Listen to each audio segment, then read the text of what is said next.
So this is a continuation of the first one, the first video I just posted. I'm gonna be posting. And it's about I grew up hanging out with a family of Colombians.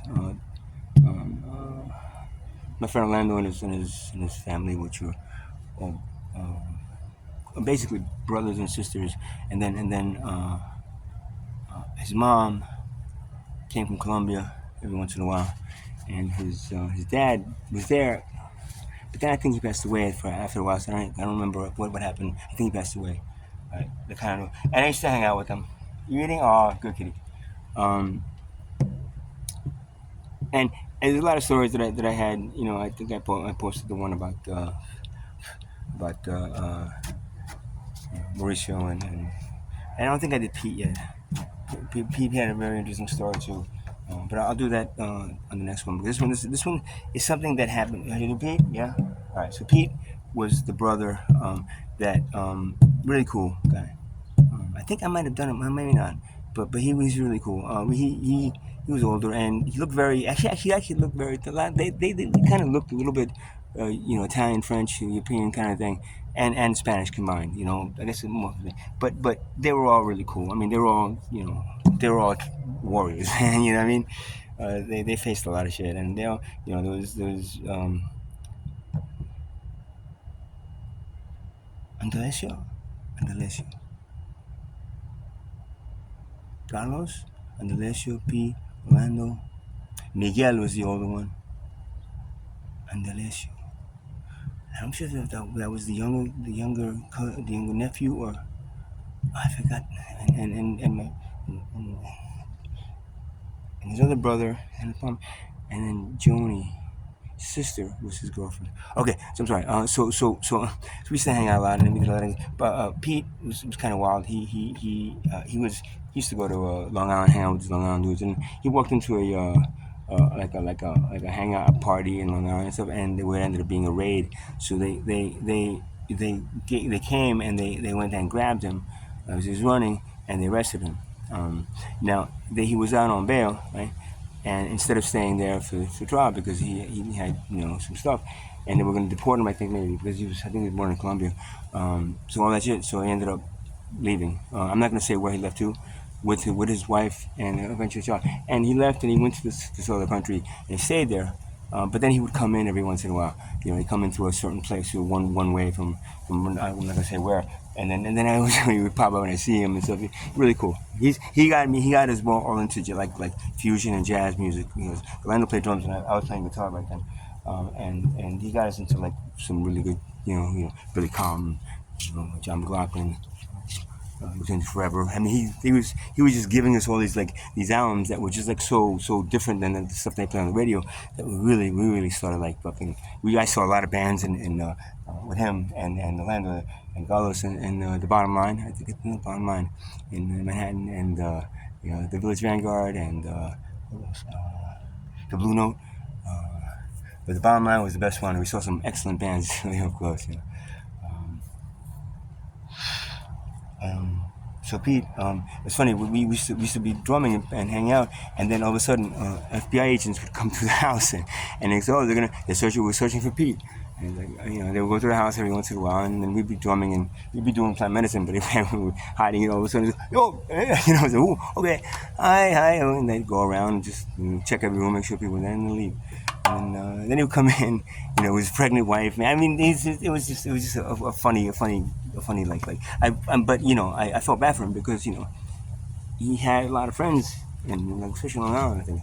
I think it was just Stony Brook College, and he had a lot of friends, and he just couldn't do anything else in this country because of that one time, and this was a decision to leave. Um,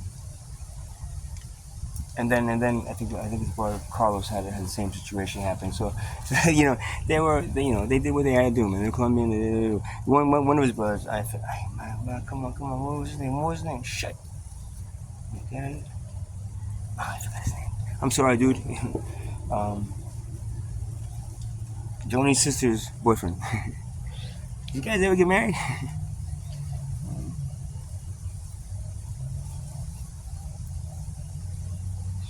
So yeah, it was very interesting growing up with him. And the one thing, I mean, I learned. I mean, I'm telling you, Pete used to give. We used to go to the city, and my brother and my family didn't do any shit like this. They were like, stay home and eat, go to work, and I mean, really, I go to the disco club with the other Italians. I had nothing in common. Right? That's why, I mean, you tell me why I felt more comfortable with with a family of Hispanics than I did a family of Italians. I mean, whatever. I had Colombian friends, Puerto Rican, Dominican, Ecuadorian, Philippine. My school had a lot of. My high school had a lot of like ethnic mixing. So that's why I have no problem, with any ethnic group or any whatever, man, whatever country you're from. Cool. Hey. Ray for you. I mean, I'm like, it's. Hey, did you like it? Did you eat it all? Oh, say thank you at least, man. I'm such. I'm not supposed to. That was just. I wasn't. So I used to hang out on the line. We used to, I mean, I used to go and like, before high school, before we went to school, I'd walk from my house where I was living to his house. He had the top floor of a, and don't think, this is me hanging out with another kid that I felt more comfortable with than my own brother. He was more like a brother to me, even though he's a little, but I felt more like a brother than my own fucking brother, man. You know what I mean? And I think I told the story about when I ran away and stuff in one of the other videos, and how he helped me, but then that backfired on him for my fucking crazy brother. Um, so, but there was one thing I remember, and this is a warning. And at this point, I think anybody that's going to be let's see, shocked or insulted or whatever, or you don't want to hear, anything about something that's very weird and very very very kind of very strange, but it's part of the subculture of unfortunately the illegal plant medicines that are put into the hands of pretty like some pretty mean people. Right? Most of the friend people I knew, they were actually pretty cool, man. I didn't have, but there was a few, and it always happens. Um, but I tell you, most of my Spanish friends were pretty fucking cool, and I had a lot of African American friends because I worked in a supermarket in Left City for 2 or 3 years. In a project area. I was like one of like 2 or 3 white people that worked in the supermarket that I worked in. And everybody didn't like me, man. I mean, there was a couple other white people that maybe they were like, yeah, he's kind of, but me pretty much they kind of. I never got jumped. I mean, here I got jumped fucking 1 year and a half or 4 times. I never got jumped. I left. I used to leave there. I used to work at night. I leave at 11, 12 o'clock at night. Walk out, buy a bag of weed for somebody, and then walk home. And I never got robbed. Never. So, so I'm sorry. I'm just talking something. But so there's one reason me on that a lot. Because we're musicians, man. We drummed, and I felt comfortable with him, man. I know that's the thing. I tried hanging out with women. I love women. But I didn't know what to do with them, man. Until some other things happened, and I think I told that story, and that became a little more. And then Joni, Lily and okay. So I got Lily, which is Joni's sister. So I started dating Joni, and then that didn't come up. Well, but the bondage between like two musicians that are young, and we just like, and we're into getting introduced to all this like really cool jazz fusion music that nobody, Miles Davis, we all. I mean, when I heard freaking Bitches Brew, I was like, whoa, this is fucking excellent, man. It's John McGraw. Oh shit, Ugly Hearts, man. Oh shit. So I was really trying to imitate that. I was trying to. I was trying to. I was planning to. We were both trying to play that kind of music. It was very difficult because we never really studied music, and we just. I never. Really, I took lessons for a few months, and basic chords and stuff. But everything else I did by ear, so it was kind of difficult because most of the musicians are very very like like well known. I mean, I played with some jazz musicians. And they're like, if you're in the wrong key, you're playing the wrong chord. They're like, yo, dude, you're fucking messing me up, man. I think, I'm sorry. So that kind of thing is something that because if you're not like a very learned schooled musician, you just got to go on it. But there was some few musicians that were just like, hey, fuck it, man. Just keep it going, bro. So that was cool about it. So that's, he was a good friend. I mean, I kind of like miss having that brotherly kind of like friendship with somebody that I could trust, because at the end something happened between me and his brother, and then I just drifted off, and then I fucking and then I just stopped doing hanging out and doing things, and then I just lost touch with them, and I feel really bad that I did, and then I just went off on my other well, so I like to connect with them one day if they're all still there. I don't know. Maybe I will. Maybe somebody's gonna watch these videos. Yolanda, if you watch the video, give me a call, bro. Okay, put something on the video. Get somebody, man.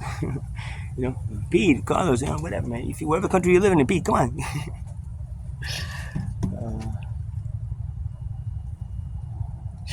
So there's one time we were hanging out, and Orlando used to like to drink. I didn't drink. I didn't really. I drank a little bit, but he was always like, but he sometimes he drank a little bit too much. He went to overboard, and he was just kind of like off, just kind of like just. But we went some places sometimes, and he did that, and I felt bad for him. So I really, dude, man, I'm not. Don't worry.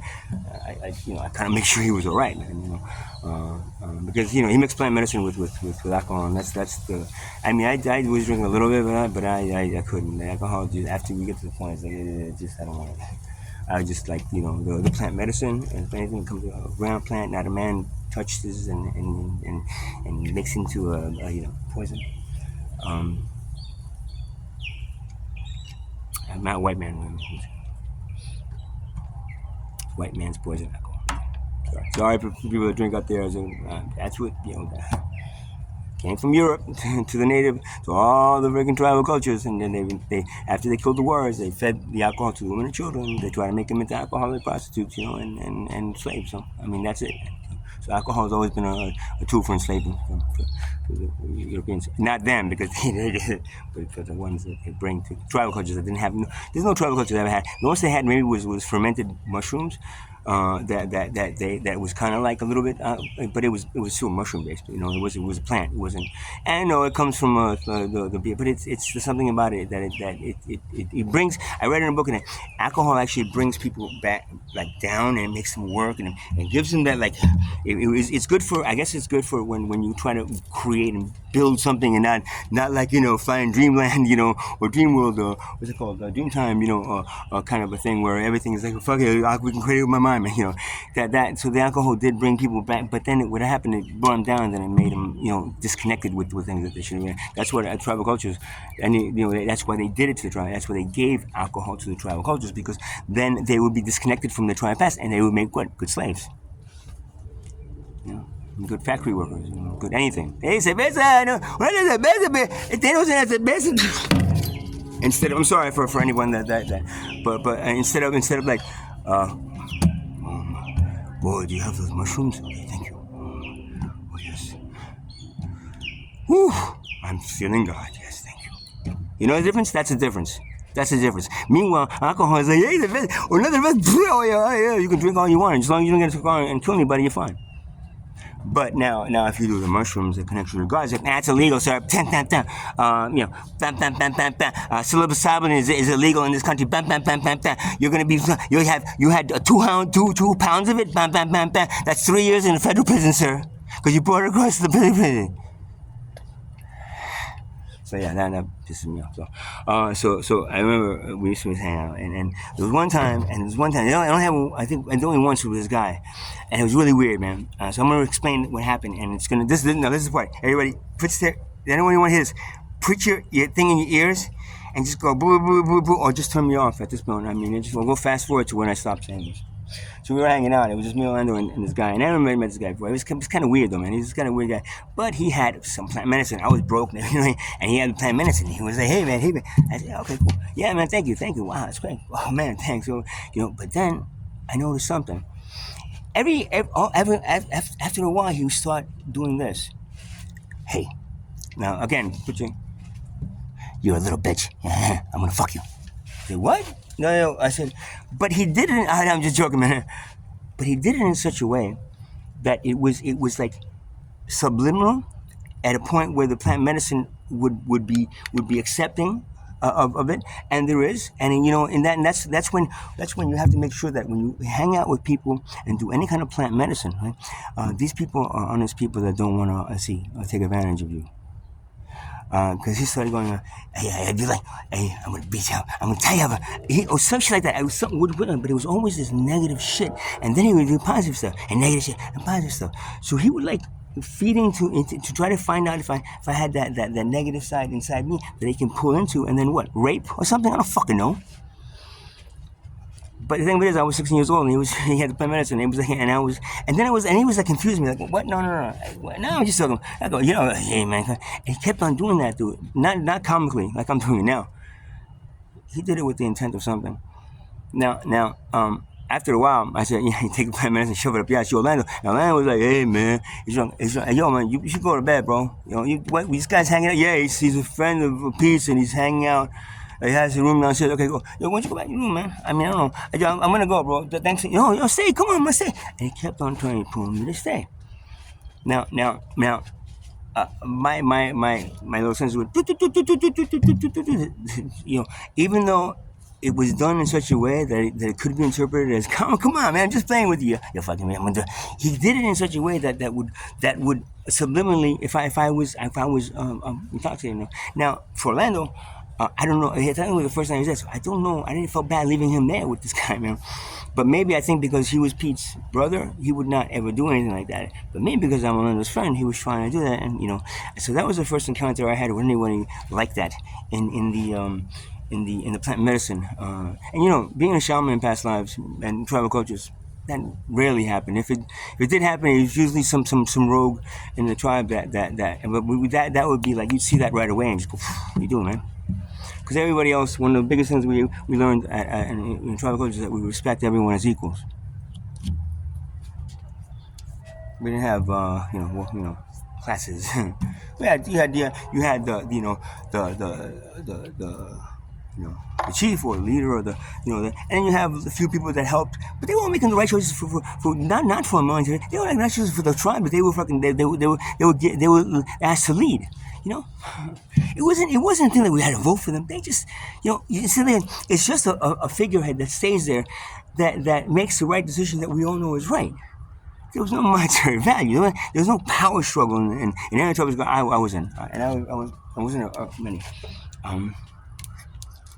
So that never really happened that I can remember.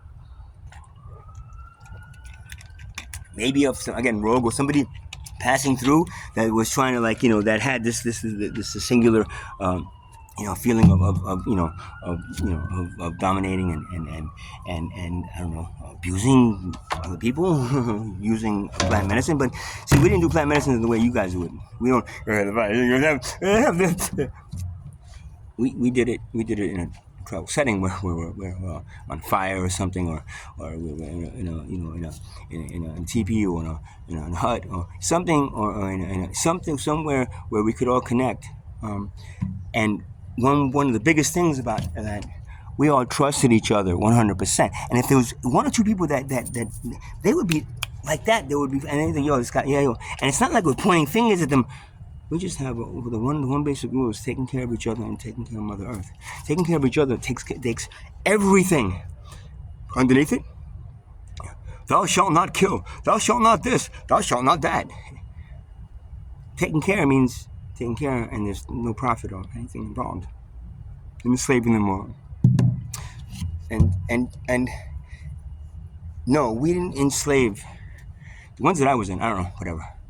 I remember enslaving other tribes that maybe in battle that we fought, and then because we had to, because it's territory, we brought them in, and if they wanted to be part of our tribe, we let them be part of our tribe. If they didn't, then sometimes they would let go. Sometimes if they were very evil people, we did something else. But there was never enslavement. We never. Not tribal cultures I was in, any of them. That I can recall. The books that were written about us through the the books that are written about us through the conquerors and enslavers, those are going to make us to be just as bad as them, because then if we're not as bad as them, then they're the bad ones. But so if we're bad or worse than them, then hey, they had a right to come in and slaughter us or convert us, right? So.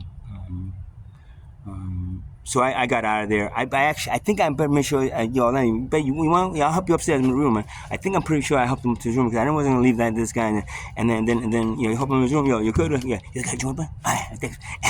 Let me get a bong hit, man.